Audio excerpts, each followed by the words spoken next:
بسم الله الرحمن الرحيم الحمد لله رب العالمين والصلاة والسلام على رسول الله وعلى آله وصحبه وسلم أجمعين. السلام عليكم ورحمة الله وبركاته. ولا ليال وكل كيني أفراد برامج كأنه كجور من بشهر رمضان فضائل كذا أحكام كذا آداب كذا يصير قفك مسلم كاهي وفائدة السنة. حين كسر قاضنا إنه بشهر رمضان حي كسرناته. goormaa la oranayaa waa bishii Ramadaan oo waxaanay ku sugnaatay sida nabigeenu ina baray kaleey salaatu wasalaam bisha Ramadaan waxay ku sugnaataa laba arimood midkood qodobka koobaad ee bisha Ramadaan ku sugnaataa waxa weeye bisha Shacbaan oo dhameystiranta oo 30 habeen ay ina marto ayay ku sugnaataa taasoo macnaheedu tahay mar haddii 30kii Shacbaan la dhameystiro bishii haddii la doono habeenka ayaan la arkina waa Ramadaan waayo bishan hijriga ahi kuma dhamaato 30 kuma dhamaato 29 iyo 30 bay ku dhamaataa marka haddii Shacbaan 30keeda la dhameystiro bishii Ramadaan horay baa laga gelayaa habeenkii taraawiix waa la tukan bishii waa la soomi ila aakhiri qodobka labaad ee ku sugnaataa waxa weeye waa dhameystiran waa in la arko bishii Ramadaan weeyaan in bishii Ramadaan la arko marka waa labada shay dhameystiranka Shacbaan iyo bishii Ramadaan oo la arko yaa arkaya hal qof oo muslim ah oo nin ah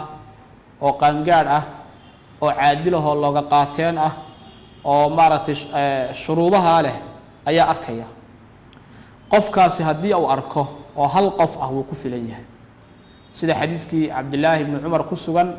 inuu yiri dadku waxay istusiyeen bishii Ramadaan oo la eegay tara annaasu lihilala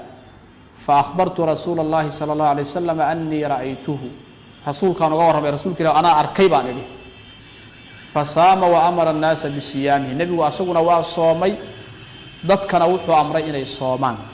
marka hal qof oo muslim ah oo tilmaamaha leh hadii uu sheego inuu bishii arkay oo looga qaateen yahay waa lagu soomi taasina waa qodob marka labada shay ay ku sugnaataa arinta isweydiinta le waxa weeye marka hadii magaalada aynu joogno aan laga arkin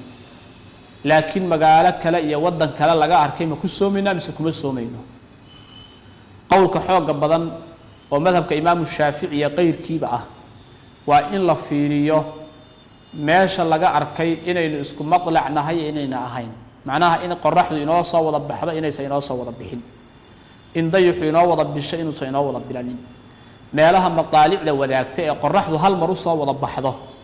hadday doonaan meelo kale fog baa ku yaalaane mar haddii qorraxdu isku mar u soo baxdo waa isku aragti oo haddii meel ka mid ah laga arko inta kalena way ku soomaysaa haddii laakiin aysan qorraxdu mar u soo wada bixin oo qorraxdu aysan mar u wada dhicin oo aysan maaragtay bishu mar u wada dhalanin dee markaas waxa la yiraahdaa isku soomi maayaan sababtoo ah afurkii iyo soonka bilowgiisa ma wadaagaan oo waa kuwanoo waxaa laga yaabaa waqtiga adigu afuraysid dad bayba soonku u bilaabanaya waqtiga adigu aad soonka bilowday dad baa ayagu maalin ku jira wax cuntaynaya marka dadka inta isku mar afurta ee qorraxdu u wada dhacdo isku marna qorraxdu u soo wada baxdo waagu isku mar u bariyo oo soonka wada bilowda ayay wada khusaysaayoo meel ka mid ah hadii laga arko